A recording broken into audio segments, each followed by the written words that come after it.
여러분, 사람은 소원을 비는 존재입니다. 소원을 빌고 기도하는 것은 우리 인간이 가진 고유한 특징입니다. 어디나 다 있어요. 아무리 과학 문명이 발달한 오늘도 사람들은 기도합니다. 기도의 모양이 달라 보여도 사실은 비슷한 양상을 띱니다. 타이타닉 주제가를 불렀던 셀린 디온, 그가 결혼했던 캐나다 몬트리올 대성당, 몬트리올에 있는 노트르담 대성당. 노트르담이 저는 프랑스에만 있는 줄 알았더니 캐나다에도 있나 봅니다. 그 결혼식, 그리고 나중에 94년에 결혼식을 하고 2016년에 남편의 또 장례식을 치러요. 그래서 세계적으로 유명해져 가지고 많은 관광객이 찾는다고 해요. 그 성당, 노트르담 대성당에 갔다 온 분들이 낯선 모습을 이야기해 줬습니다. 거기서 촛대를 팔아요. 촛불 있죠? 촛대를 파는데 이 초가 가격이 다 달라요. 어떤 거는 10불, 어떤 것은 7불, 어떤 거는 5불이에요. 그래서 소원을 빌고 거기에다 자기의 기도 촛불을 켜놓는 거예요. 여러분, 어떤 게 비쌀 것 같아요? 길인 것이 비싸요. 더 길고 양초가 더 길수록 비쌉니다. 사람들 심리에 더 비싼 초를 켜고 싶은 마음이 있어요. 왜? 내 기도가 더 오랫동안 타면서 하나님께 올라갈 것 같거든요. 그래서 거기는 많은 사람들이 10불, 7불, 지금 뭐 가격이 변동될 수 있습니다만 될 수 있으면 큰 초를 켜고 싶은 마음이 있어요. 근데 사실 한국 성도들 정서에는 좀 맞지 않잖아요. 우리 막 촛불 켜놓고 기도하고 그 켜놓고 내가 돌아 나와서 건물을 빠져나와도 한참 동안 초가 타고 있을 거 아니에요. 그때도 내 기도가 올라가고 있다는 믿음이 있겠죠. 우리한테는 좀 익숙하지 않아 보입니다. 그런데 사실 조금만 살펴보면 우리 안에도 그런 모습이 있어요. 우리나라는 전통적으로 북두칠성 하늘을 바라보면서 비나이다 비나이다 천지신명께 비나이다 했던 것이에요. 예전에는 TV에 되게 많이 나왔어요, 이게. 근데 요즘엔 TV에 거의 안 나오죠. 우리 혹시 청소년들 TV에서 정화수 떠놓고 비나이다 비나이다 이렇게 할머니들이나 어머니들이 기도하는 거 TV에서 요즘에 근래 본 적 있어요? 별로 없죠. 우리는 다 봤어요. 우리는 다 TV에서, 우리 어머니는 안 했어도 TV에서는 다 보고, 예전에 그 전설의 고향 보면 항상 이렇게 빌고 있잖아요. 으스럭하면 이제 그때 여우소로 나오고 했던 지역에는 있습니다. 그러면 그게 미신이어서 옛날에는 할머니들이 비나이다 비나이다 하면서 정화수도 놓고 아들을 위해서, 딸을 위해서, 가족을 위해서, 자식을 위해서 빌었는데 요즘은 없나? 아니에요. 절대로 미신은 합리적인 것처럼 현대화되지만 바뀌지 않아요. 여러분, 어디 높은 산이나 관광지나 뭐 남산타운이나 이런 데 가면 막 열쇠 고리 꽂아놓은 거, 걸어놓은 거 못 봤어요? 그것은 무슨 열쇠라 그래요? 거기에는 나이 든 사람이 많이 해요, 젊은 사람들이 많이 해요? 왜? 뭐 미신은 어른들만 한다면서. 다 미신에 기대어서 하는 거예요, 요즘에도. 전보는 할머니 할아버지들 흉볼 게 아니라 요즘에 청년들도 뭐 무슨 뭐 타로 카드 점이니 인터넷 무슨 점이니 이렇게 다 봐. 우리 마음속에 소원을 빌고 뭔가를 찾는 마음은요, 거기 외국에만 있는 게 아니고 우리나라에도 다 이미 뿌리 내려 있어요. 이 시기 정도 되면 우리나라 사람들이 제일 많이 모여서 기도하는 곳 중 하나가 대구 쪽에 경상북도 경산시 와천면인데, 거기는 이제 팔공산이라고 하는 큰 산이 있어요. 우리는 무등산처럼 거기는 팔공산이라는 큰 산이 있어요. 아마 왕건이 그 나라를 세울 때 8명의 뭐 공신이 뭐 관련된 그런 전설이 있는 산이어서 팔공산인 것 같아요. 근데 거기 가면 그 갓바위가 있습니다. 팔공산에 갓바위. 이 갓바위에 1년이면 이 정도 되면 한 10,000명이 넘는 사람들이 기도하러 모인다고 합니다. 뭐 한꺼번에 모인 수인지 아니면 다 토탈인지는 모르겠으나 엄청나게 많은 사람이 그곳에 가서 기도를 하는데, 수능 기도를 한다면 수능 기도. 왜 할까요? 거기에 불상이 하나 있는데 관봉석조 열의 좌상이라는 보물로 지정된 불상이 있어요. 근데 그 불상이 머리 위에 이렇게 돌판이 하나 있다는 거예요. 이 돌판이 꼭 뭐처럼 보이냐면, 여러분 학사모나 박사모 있죠? 학사모나 박사모처럼 보이는 거예요. 그래서 이왕이면 그 보살 부처님에게 기도하면 더 우리 아들이 우리 딸이 대학에 합격할 것이라는 믿음이 사람들한테 있어가지고, 이게 평상시는 그런 거 안 믿었는데도 막상 수험생 자녀를 둔 부모가 되면 거기라도 가서 기도하고 싶은 마음이 드는 것이에요. 우리나라의 사람들이 제일 많이 지금부터 아마 가고 있을 거예요. 사람들이 많이 가고 있으리라 생각됩니다. 그것뿐인가요?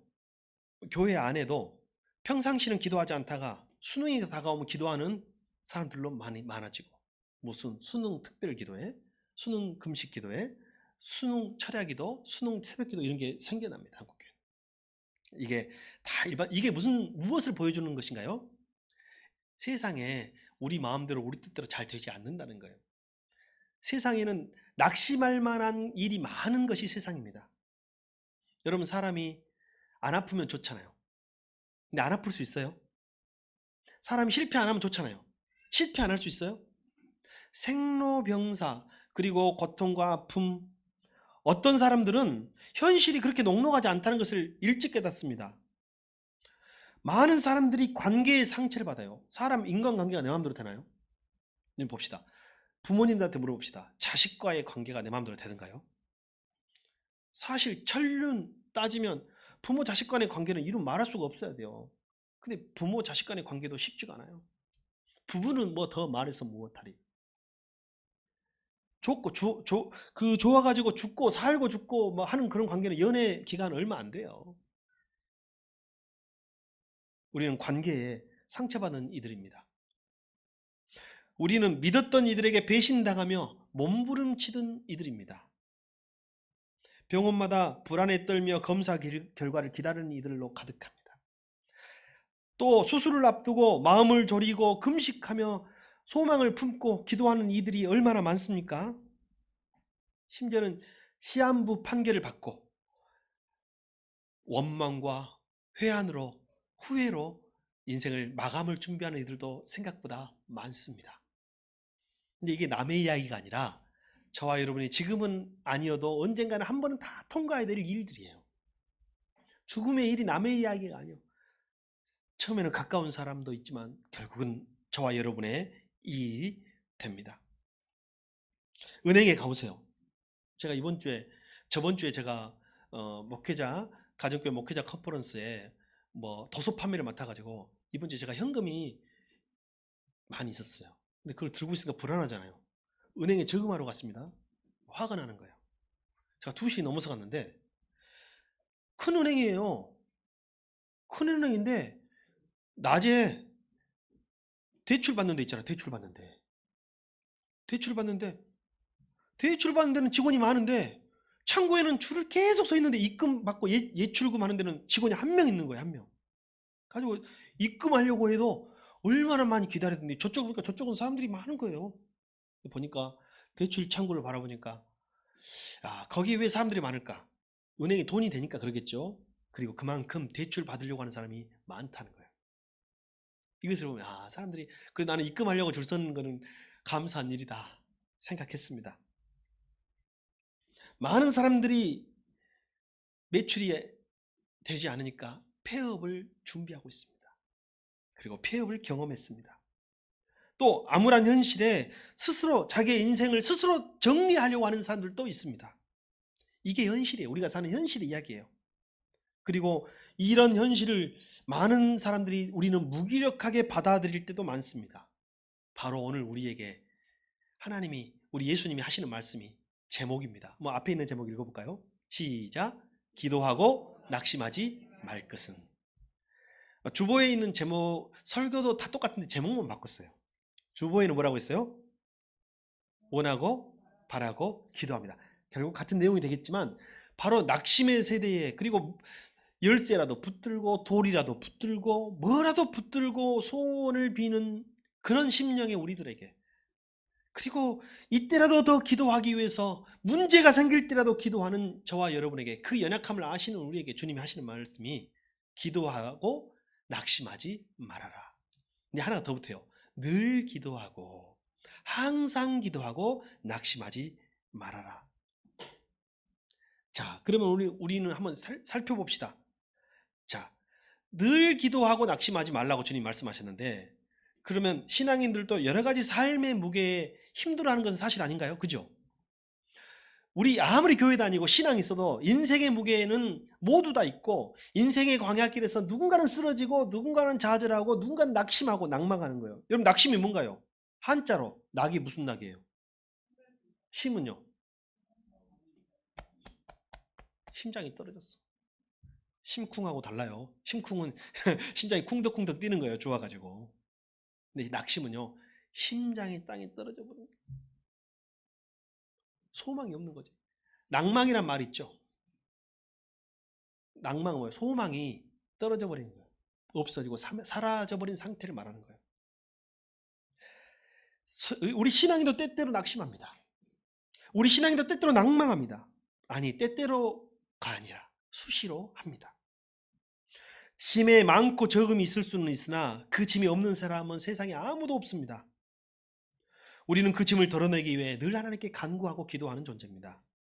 그러나 때때로 응답이 지연되거나 내 뜻대로 되지 않거나 내 시간표대로 움직이지 않을 때 우리는 낙심합니다. 근데 주님이 우리에게 낙심하지 말라고, 기도하지 말라고, 늘 기도하되 낙심하지 말라고 말씀하고 있는 거예요. 우리는 다시 한번 각자의 짐을 지고 걸어가는 인생의 광야길에서 낙심하고 쓰러질 수 있다는 사실을 인정하고 오늘 말씀을 한번 생각해 봅시다. 바로 그런 우리에게 주님이 늘 기도하고 항상 기도하고 낙심하지 말아라 말씀하는 거예요. 그럼 봅시다. 세상에 낙심하는 일이 없는 사람이 있을까요? 한번 물어봅시다. 낙심할 만한 일이 없는 사람 세상에 한 명이라도 있을까요? 없겠죠. 그런데 오늘 우리가 말씀을 통해서 알 수 있는 것은 낙심케 하는 일은 피할 수 없으나 낙심은 피할 수 있다. 우리를 낙심시킬 만한 일들은 피할 수가 없어요, 우리는. 그런데 낙심하는 것 자체는, 낙심은 피할 수가 있다는 거예요. 오늘 말씀은 예수님이 제자들에게 주신 말씀인데, 예수님이 곧 십자가를 지실 거거든요. 그럼 예수님이 잡혀가가지고 고문당하시고 십자가에서 못 박혀 죽으신 것을 보면 제자들이 낙심할까요, 안 할까요? 그때 얼마나 이게 낙심할 만한 일이에요. 그래서 미리 말씀하시는 거예요, 사실은. 내가 조금 있으면, 잠시 후면 원수에게 잡혀간다. 그들이 나를 때리고 욕하고 고문하고 나를 십자가에 못 박아 죽일 것이다. 그런데 그때에도 기도하고 낙심하지 말아라는 교훈을 오늘 주신 거예요. 여러분, 우리가 살아가면서 앞으로 낙심할 만한 일을 만납니다. 근데 오늘 주님은 우리에게 뭐라고요? 그래도 낙심하지 말고 늘 기도해라 라고 말하는 거예요. 낙심이라는 말은 모든 기력이 다하여 피곤하여서 완전히 지친 탈진 상태를 말하는 거예요. 그것이 마음의 상태죠. 몸도 탈진 있지만 마음도 탈진 있는 거예요. 그 마음의 탈진 상태를 낙심이라고 하는 거예요. 그래서 우리 오늘 하나 깨달읍시다.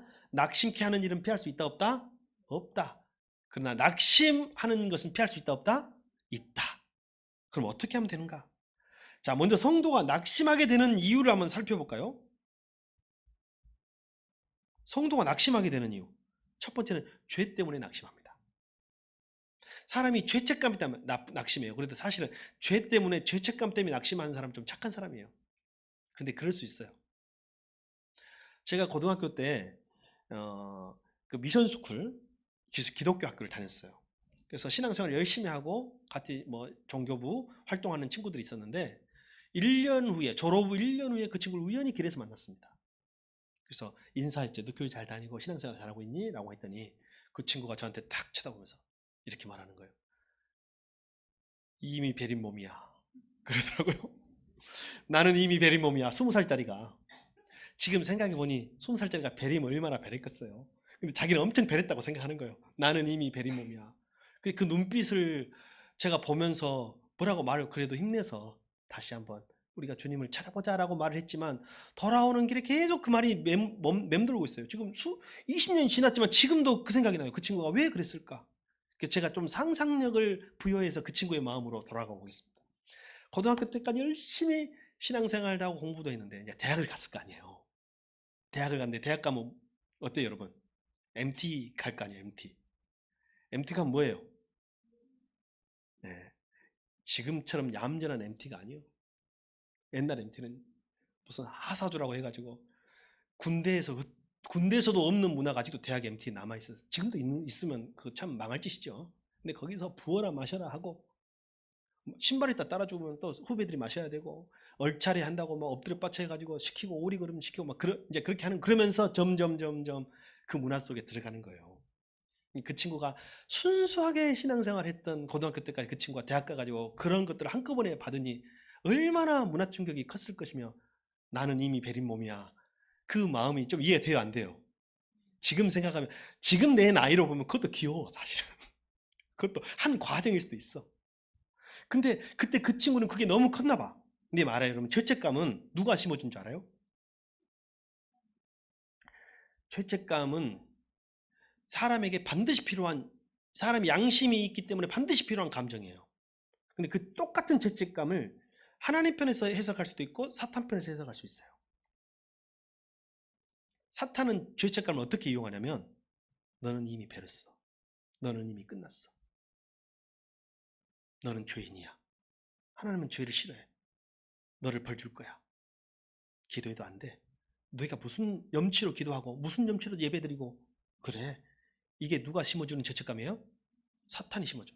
여러분 때때로 우리 죄책감 때문에 낙심하는 거예요. 그래서 20살짜리가 무슨 얼마나 그래도 하나님 앞에서는 다 모든 그것도 죄라고 생각하면 죄겠지만 저와 여러분 하나님 앞에 나올 때 나는 이미 베렸어. 나는 끝났어라고 생각할 그 마음을 누가 심어주냐면 사탄이 심어주는 거예요. 근데 하나님 편에서 본 죄책감은 우리를 회개하게 만듭니다. 여러분 죄책감은 사람에게 자연스러운 감정이에요. 양심에 화인 맞고 우리 소위 말하는 사이코패스라는 말이 성경에는 어떻게 표현된 줄 알아요? 양심에 화인 맞은 사람이라는 표현이 있어요. 옛날에는 사이코패스라는 말이 일반화 안 돼 있었는데 요즘에는 다 일반화 됐잖아요. 그러니까 무슨 소시오패스나 사이코패스는 감정이 없는 거예요. 양심에 화인 맞은 거죠. 죄책감이 여러분 드십니까? 나는 이미 베르스하고 낙심하지 마시고 죄책감이 들 때는 어떻게 한다고요? 하나님은 나를 용서하셔. 하나님은 나의 회개를 기다리셔. 하나님은 나의 회개를 통하여 나를 새롭게 만들 수 있어라는 믿음을 가지고 하나님께 나아오시기 바랍니다. 그래서 그때 기도하고 늘 기도하고 낙심하지 말아야 되는 거예요.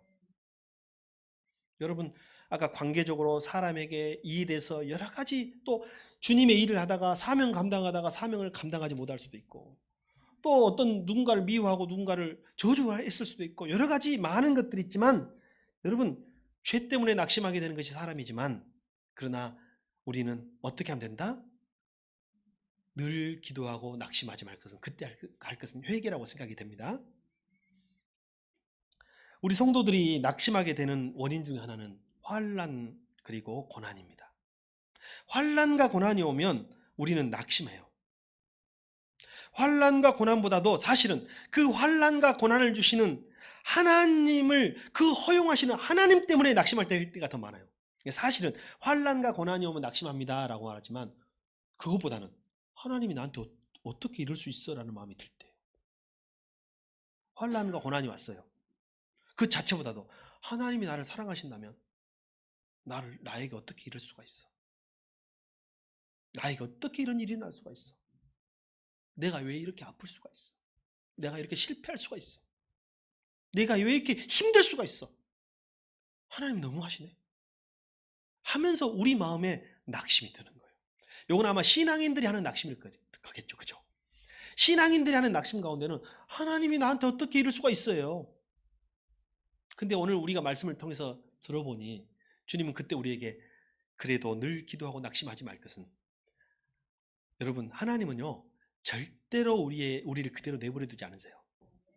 우리 고린도전서에 보면 하나님이 우리에게 주시는 시험은 피할 만한 시험밖에는 주신 적이 없다고 했어요. 그리고 그 시험은 반드시 우리에게 더 유익으로 바뀔 것이라고 성경은 이야기하고 있어요. 근데 우리는 단순한 배신감, 하나님 어떻게 나한테 그럴 수 있어라는 이 사탄이 주는 이 마음, 감정 하나 때문에 낙심하게 되는 거예요.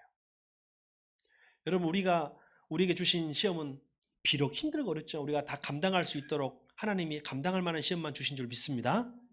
그리고 반드시 이것이 우리에게 더 큰 유익으로 변화시킬 줄 믿습니다. 그것이 우리의 믿음인 것이죠. 우리가 낙심하는 이유 중에 하나는요. 이 세상에 의와 사랑을 실천하다가 불의와 악에게 상처받을 때 생깁니다. 인간은 상대적인 의이고 불이니까 다 말할 수는 없지만 대통령 지지하다가 내가 지지하는 대통령이 떨어지면 낙심해요, 안 해요? 오랫동안 낙심해. 오랫동안 낙심. 이제 낙심해서 좀 깨어나십시오. 이제 하나님께 맡겨야지. 언제나 내 감정만 붙들고 있겠어요? 자, 누가 됐든 어떤 대통령을 하든 내가 지지하는 후보가 안 되면 약심하는 게 우리 인간이에요. 내가 의로운 일을 하다가 여러분 언제 낙심하냐면 내가 좋은 의도로 저 사람을 도와줬어. 근데 그 사람이 내 뒤통수를 쳤어. 그때 우리는 낙심해요. 세상에 너무하네. 앞으로 좋은 일 안 해. 앞으로 내가 남을 위해서 하나 봐. 나는 이기적으로 살 거야. 낙심이 준 거예요. 나는 좋은 의도로 누군가를 섬기고 사랑을 베풀고 이웃을 궁유를 베풀고 했는데 오히려 여러분 물에 빠진 사람 건져줬더니 벗다 내놓으라고 소리 본 적 있어요, 없어요? 누군가에게 가족에게도 그렇고 친척에게도 그렇고 친구들에게도 그렇고 교회에서도 그렇고 나는 막 희생하고 잘해줬는데 나중에 그 일 때문에 오히려 내가 너무 잘해주니까 나를 호구로 하네? 할 때 있어요, 없어요? 우리는 그래서 낙심할 때가 많다는 거예요. 그런 우리에게 우리 주님이 하시는 말씀이 있어요. 기도하고 낙심하지 말아라. 그럼 여기서 우리 하나 더 알아봅시다. 세상에는 이 세상을 잘 표현해주는 말이 있어요. 혹시 2절 한번 보여줄 수 있어요? 2절. 자, 2절 같이 한번 읽겠습니다. 시작.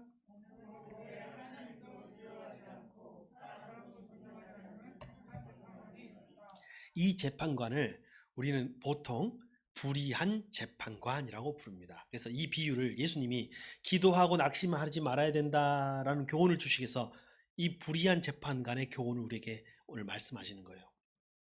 근데 이 불의한 재판관, 이 불의하다는 의미를 한번 살펴봅시다. 여러분, 불의하다, 정의롭지 않다는 말이지만 성경은 불의하지 않다는 말이 방금 읽은 대로 무슨 말이냐면 성경은 불의함을 이렇게 설명하고 있어요. 하나님도 두려워하지 않고 사람도 존중하지 않는 것. 성경에서만 불의함은 뭐라고요?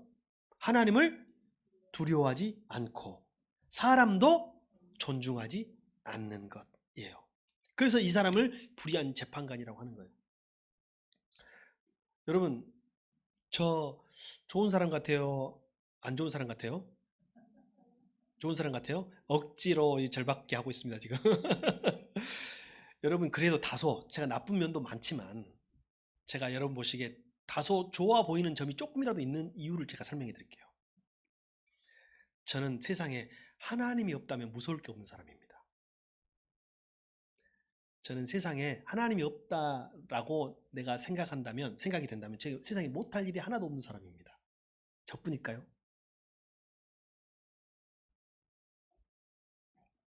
세상에 하나님이 없다면 내가 사람을 죽이는 것이 뭐가 문제가 되겠어요? 세상에 하나님이 없다면 내가 남에게 상처 주는 것이 뭐가 문제가 되겠어요? 세상에 하나님이 없다면 내가 남을 사기치고 남을 등치고 내 이익을 취하고 남을 혼내고 때리고 남을 해치는 것이 뭐가 무섭겠어요?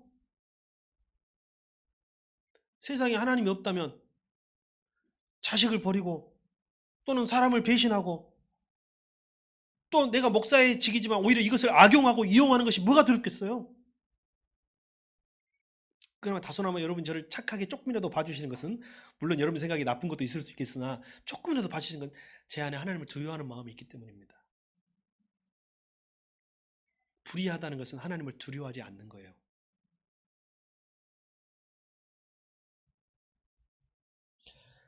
오늘 본문의 이 불의한 재판장을 잘 이해하려면 당시 상황을 좀 이해해야 합니다. 당시는 로마의 식민지 사회를 유다가 살고 있었어요. 유다에는 로마의 관리들이 와 있었어요. 그들이 식민지 통치자들로 와가지고 재판도 하고 다스리기도 하고 이렇게 막 위에서 조정하고 고혈을 빨아먹고 있는 거예요.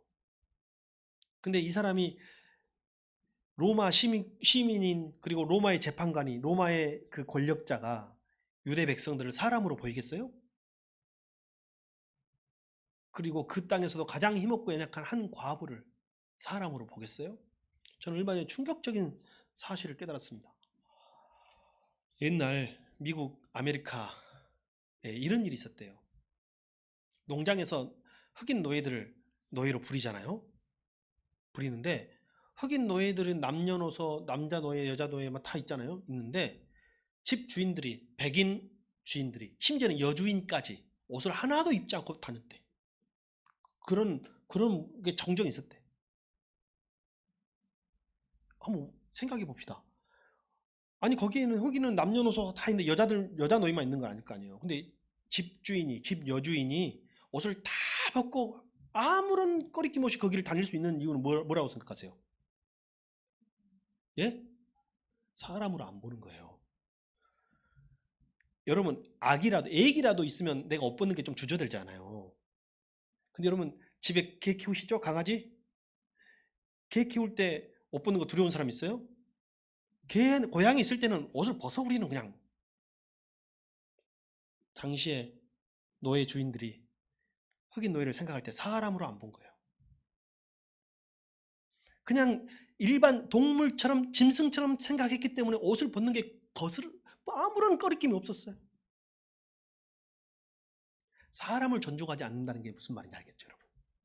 당시에 로마의 통치자가 로마의 관리와 로마의 재판관이 힘없는 식민지 땅에 와가지고 그들을 사람으로 바뀌었어요. 그가 왜 불의한 재판관이냐면 왜 하나님을 두려워하지 않냐면 여러분 로마 사회는 다신교 사회예요. 신이 많아요. 그 중에서 내가 제일 필요한 신 하나 붙잡고 기도하면 돼. 이번에는 이 신 잡고 다음에는 이 신께 기도하고 다음에는 이 신께 기도하는 거예요. 그가 왔을 때는 유다의 히브리인들의 하나님은 야훼 하나님은 그냥 많은 신 중에 하나일 뿐이지 더군다나 힘없는 나라의 신이니 알아주지도 않았겠죠. 그러니 하나님을 두려워했겠어요? 그렇게 이방 통치자 하나님을 야훼 하나님을 인정하지도 않고 두려워하지도 않는 이방 통치자 그 땅의 사람들 특히 가난한 과부는 사람으로 보지도 않는 그런 통치자이니 당연히 성경은 뭐라고? 불의한 재판관이라고 말하고 있는 거예요. 근데 이 불의한 재판관이 정식으로 서류가 올라오면 다 벌까요? 우리 예전에 이런 소문이 있어요. 어떤 교수님에게 학점을 잘 맞으려면 무조건 레포트를 두껍게 쓰래. 글을 크게 쓰든 많이 쓰든 복사해서 붙이든 어쨌든 두껍게 쓰래. 그래서 왜 그러냐 물어봤더니 그런 전설이 있는 거예요. 그분이 그 레포트 점수를 먹일 때는 선풍기를 틀어놓고 레포트를 날린대요. 날리면 두꺼운 것은 바로 앞에 떨어지고 가벼운 건 멀리 떨어지잖아요. 그럼 A, B, C, D 이렇게 간다고 일단은 많이 쓰라는 거예요. 요즘에 이런 교수님들 있을까요? 없을까요? 요즘도? 없지 않아요. 없지 않아. 그러니 표절 논문이 나오죠. 그러니까 국가적으로 표절 문제가 지도자들도 여러분 일반 가난한 학생들은 논문 하나 학위 하나 따기 얼마나 힘든 줄 알아요? 교수님 비유 맞춰가면서 논문 쓰고 해야 되는데 저도 그렇게 다 공부하고 논문을 썼어요. 물론 저도 뭐 떳떳하지는 못하겠지만 근데 요즘에 우리나라가 표절 문제로 얼마나 시끄러워요.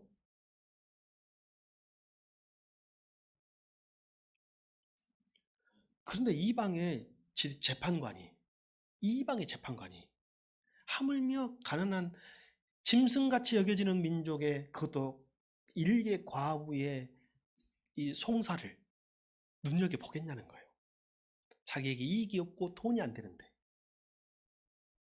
신경도 안 쓰고 재판 일정은 계속 미뤄지는 거예요. 지금처럼 무슨 민주주의가 있어요. 행정이 있어요. 재판관 마음이지. 오늘 이 사건, 오늘 이 사건. 근데 이 사건을 이 가난한 과부는 본능적으로 해결합니다. 어떻게 해요? 법으로는 안 되겠다. 상식적으로는 안 되겠다. 이 사람은 내가 죽으면 죽었지 나는 이 억울함을 절대로 내가 남편이 죽으니까 내 재산도 뺏기고 자식도 뺏기고 다 뺏겼다는 거예요. 예를 들면 그러니 옛날 과부들은 그런 일이 많아요. 남편이 죽으면 그 자기 재산을 남편 형제들이나 집안에서 친척들이 다 뺏어가 버리는 경우가 많았어요. 지금도 많아요. 지금도 있어요. 없는 거 아니에요. 지금도 많지만 그래가지고 아마 송살했을 거라고 생각해요.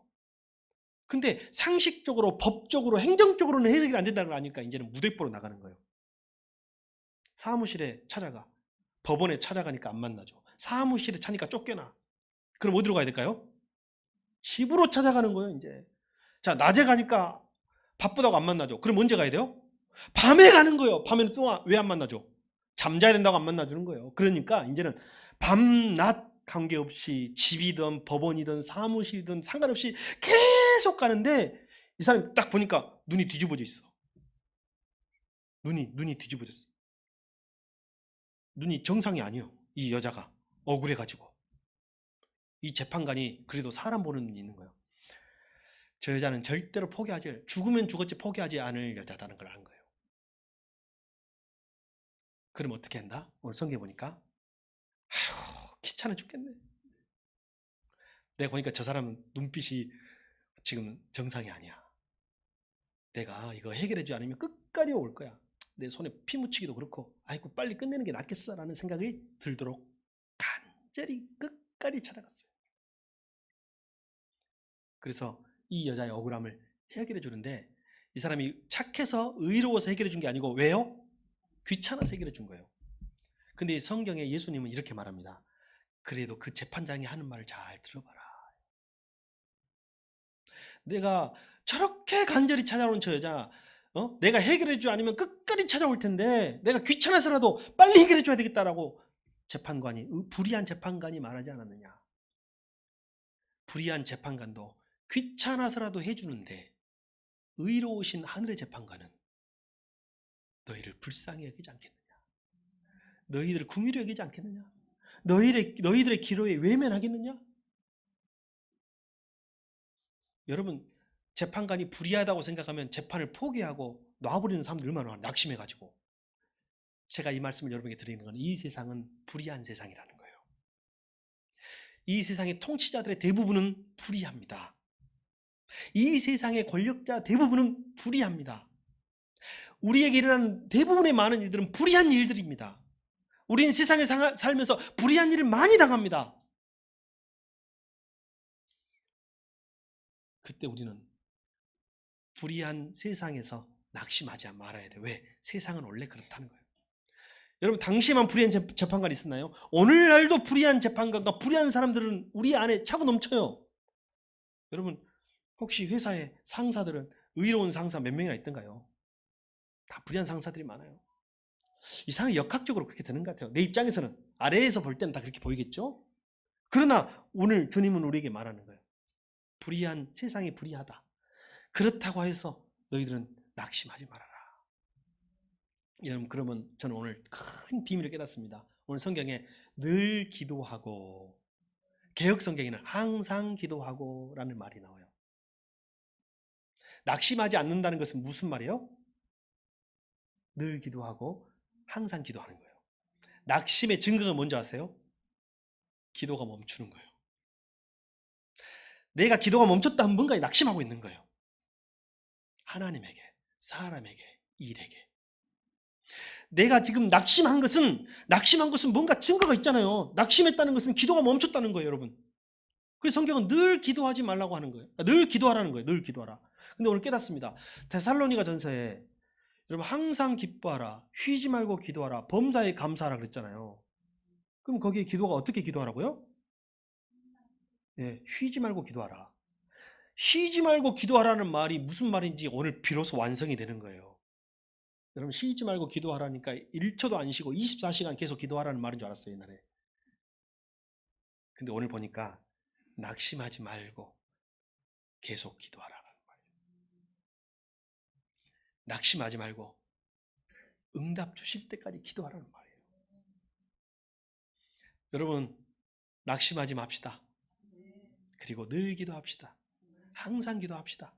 쉬지 맙시다. 어떠한 이유로 기도가 멈춘 여러분, 하나님은 여러분을 사랑하십니다. 하나님은 의로운 재판관이십니다. 여러분이 간절히 기도하면 세상의 불의한 재판관도 듣는데 하물며 우리의 의로우신 하늘의 재판관께서 듣지 않으시겠습니까? 예전에 목사님들이 목회의 끝은 완성은 기도라는 말씀을 하실 때 제가 더 어린 목회자 있을 때는 어떤 생각이 들었냐면요. 그게 와닿지가 않았어요. 그래서 더 많이 공부하고 더 많이 배우고 더 좋은 것 하고 뭐 가정교회니 뭐 셀이니 뭐 전도 프로그램이니 아니면 설교학이니 무슨 선교학이니 또 준비되면 그걸로 열심히 하면 뭔가 교회가 변화될 줄 알았어. 근데 이제 요즘 들은 고백이 뭐냐면 목회도 내 뜻대로 돼야 안 돼요. 왜 한숨 쉬세요? 목회가 내 뜻대로 목사 뜻대로 돼야 안 돼요. 요즘 가장 큰 사랑은 해주고 해결해주는 사랑이 아니라 기다리는 사랑이에요.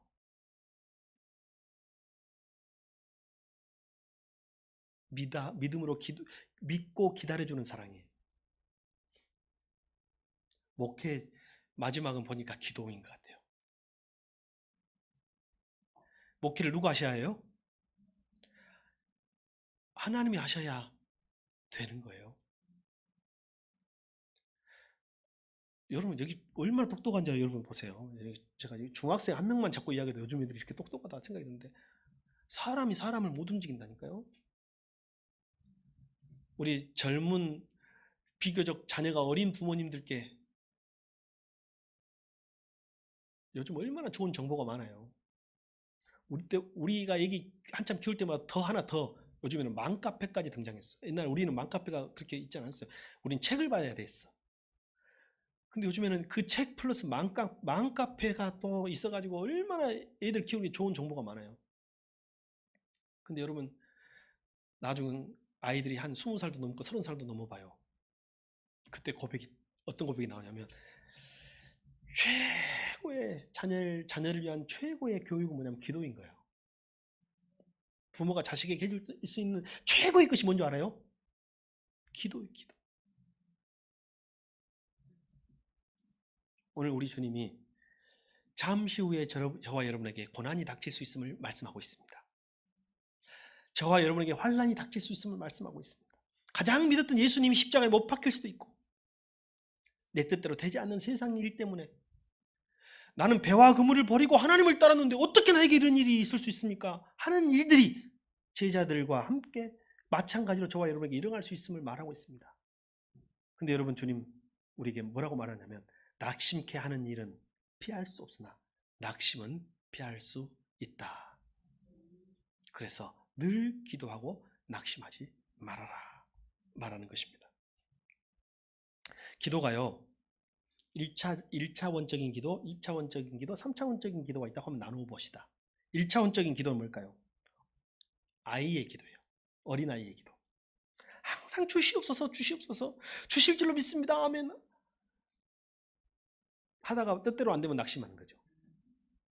이게 아이들이 마트에 가가지고 장난감 코너 지나면 막 이거 사줘 아니 사주라니까 엄마가 보이지도 않아. 엄마의 주머니 사정은 안중에도 없어. 지금 상황이 어떤지도 없어. 그냥 갖고 싶은 대로 떼쓰고 간구하는 기도. 이게 1차원적인 기도예요. 1차적인 기도죠. 2차원적인 기도가 있어요. 좀 철이 들었어요. 한 청소년 넘어가 청년들이 부모님한테 뭐 사달라고 할 때 좀 미안해. 알바로 돼갖고 내가 버텨야 되는데 이런 생각을 했잖아요. 이게 좀 부모의 마음을 헤아리는 거예요. 이제 뭐 좀 사달라고 해도 노트북 하나 사달라고 하고 싶고 아이패드나 태블릿 하나 사달라고 싶은데 부모님의 주머니 사정이 나는 단계. 이게 2차원적인 기도라고 합시다. 한 청년의 기도. 3차원적인 기도가 있어요.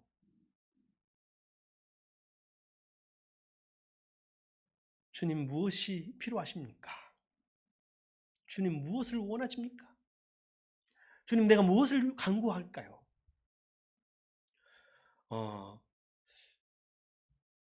예전에는 저희 어머니가 이제 연세가 85세시거든요. 예전에는 안돼가 많았어요. 제가 어머니 그거 드시지 마세요. 건강에 안 좋아요. 당뇨에 안 좋아요. 혈압에 안 좋아요. 근데 요즘엔 생각이 조금 달라졌어. 드십시오. 살아있는 동안이라도. 그러면서 뭔가 원하는 대로 다 해드리고 싶은 마음이 조금씩 커지고 있어요. 여러분도 그렇죠?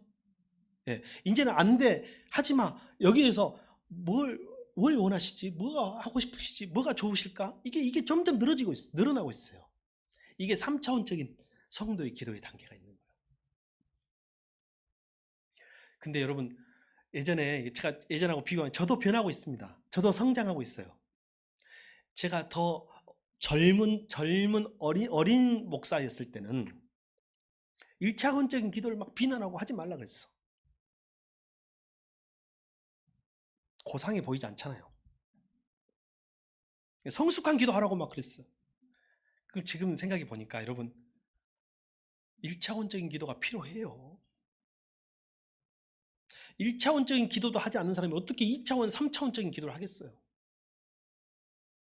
떼쓰는 기도도 필요해요.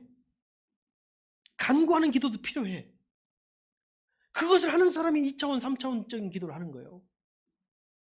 그리고 그 떼써본 것도 나중에는 나의 신앙의 자산이 되는 거예요. 그래서 요즘은 어떤 마음이 드냐면, 여러분 1차원적인 기도라도 열심히 낙심하지 말고 늘 기도하는 사람이 됩시다. 여기서 보면 알아요. 예수님이 겟세마네 동산에서 기도하실 때 예수님이 이 1차원적인 기도와 3차원적인 기도를 다 보여주세요.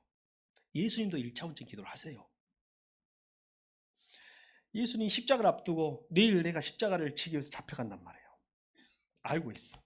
기도할 때 어떻게 기도해요? 하나님 아버지, 할 수만 있거든 이 잔을 지나가게 해주십시오. 할 수만 있거든 십자가를 지지 않게 해주십시오 하면서 막 때를 쓴단 말이에요. 얼마나 때를 썼, 땀방울이 핏방울이 될 정도로 막 때를 썼어. 나 죽기 싫다고, 나 모독당하기 싫다고. 이게 1차원적인 기도 아닌가요? 근데 예수님이 충분히 주님께 기도하시고 하나님이 그의 마음을 정리시켜 주셔. 그 주님이 이렇게 기도하세요. 주님, 나의 뜻대로 마옵시고 아버지의 뜻대로 되기를 원하나이다. 1차원적인 기도가 부끄러운 것이 아닙니다. 기도 안 하는 것이 부끄러운 거예요. 낙심해서 기도 못하는 것이 부끄러운 거예요. 1차원적인 기도라도 열심히 합시다. 그래서 교회는 모름지기 뭐가 있어야 되냐면 기도가 있어야 돼요. 기도가 있어야 돼요. 우리 교회가 다시 기도의 불을 태울 수 있기를 바랍니다. 제가 코로나 때 새벽 기도회를 개인 기도로 바꿨거든요. 그리고 다시 하고 싶은데 오는 사람이 없어갖고 못하고 있어요. 하루에 한 번 기도한다면 새벽이 제일 좋더라고요. 저는 한 번 쓰는데. 근데 이제 사람마다 다르니까 언제 새벽 기도를 다시 쉬어야 되겠다, 새벽 예배를 다시 쉬어야겠다는 마음에 갈망이 있어요. 교회는 뭐든지 뭐가 있어야 된다고요? 기도하는 교회는 뭘 해도 돼요. 기도에 힘이 있잖아요. 여러분 뭐가 좋고 뭐가 안 좋아서, 어떤 프로그램이 좋고 어떤 프로그램이 안 좋아서 교회가 안 되는 게 아니에요. 우리가 기도하지 않으면 어떤 것도 힘들고 어려워. 근데 우리가 만약에 기도 안 하면 어떤 것도 감당할 수 있는 능력을 하나님 주시는 것입니다. 우리 개인도 마찬가지예요. 그래도 감사한 것은 우리 교회에 중보기도 사역실이 있다는 거예요. 비록 거기에 1차원적인 기도도 많아요. 거기는 1차원적인 기도가 제일 많아야 돼. 원래 기도 중에 1차원적인 기도가 제일 많아야 되는 거 아니에요? 그러나 적어도 거기에 참여하는 자들은 3차원적으로 주의 뜻을 구하며 다른 이웃의 중보기도를 하며 살아가는 사람들이 많이 있다는 거예요. 우리가 하나님을 찾고 늘 기도하고 낙심하지 않고 세상에서 승리할 수 있기를 바랍니다. 새벽에도 매일 기도하고 밤에도 매일 기도하고 수요 기도에도 기도하고 목장에서 모일 때마다 기도하고, 여러분 예배 시간에도 모일 때마다 기도하고, 이것이 우리 기도 아닌가요? 이 시간 마음을 모아 기도하겠습니다.